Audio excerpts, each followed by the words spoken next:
tinawagan mo ako, ma'am. Ang napansin ko lang doon, nagbibisi yung umisi namin, yung ano na namin, yung shop namin. Busy kami. Marami kaming dumarating na customer. Yun ang napansin ko, ma'am. Kasi ilang beses ka tumawag sa akin, 2 beses yun. Diba? Tinawagan mo ako. Sabi ko pa, si ma'am, ang galing talaga. Sabi ko, lakas ng power. Kasi diba, tinatanong mo ako lagi, kamusta na yung shop mo? Wala nga ma'am tao eh. Diba? Tapos kinabukasan, lagi may tao na. Isang linggo na yun. Ang daming tao. Nagulat ako. Uot kaya nga yung pambayad namin ng ng upa, nakukuha agad namin. Wow, ang galing naman. Oo, ma'am. Tsaka isa pa, yung natanggap ko yung, isa pa, ma'am, nang natanggap ko yung, yung package mo sa akin, hindi naman ako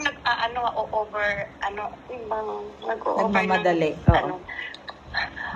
Talagang kinilabutan ako nung nahawakan ko yung bracelet. Talaga? Oo, ma'am, talagang kinilabutan ako. First time ako nakadanas ng ganon sa sarili ko. Oo, bakit? Sabi ko, talaga itong dalawang pa ako, parang kinilabutan talaga siya. Sabi ko, lakas, sabi ko, yung power. Sabi ko, ito na. Hindi ko pa siya sinuotan, nahawakan ko lang siyang ganun, ma'am. Nahawakan ko lang siya, talagang kinilabutan ako. Kaya, sabi ko, kaya nag-text agad ako sa'yo, ma'am. Pinakita ko agad sa'yo, ma'am, meron pala bracelet, sabi ko. Yes po. Suot-suotin mo yan, ha. Huwag ka mag-alala. Tawagan kita bukas. Sabihan mo, bigyan kita oras talaga, ma'am. Do my best talaga. Sabihan mo ako kung nasa umisi ka na, ha. Tawagan kita. Huwag ka mag-alala. Lahat naman kayo talagang hindi ko pinapabayaan. Marating customer. Malaki, mahal din ang bayad, no? Magkano yung 56?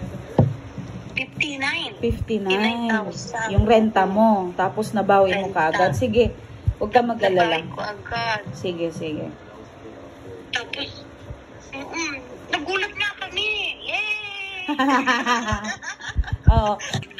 Unang hawak ko dito sa bracelet na pumasok. Talaga. Oo. Ang laki ng Nagulat pa nga ako. Sabi ko, bakit kaya may bracelet uli? Sabi ko, bakit kaya? Nagulat ako. Okay lang yun. Talagang nagbibigay kami. Ano ba yun, ma'am? Yes po. Kasama yan sa package. Opo, kasama yan sa package.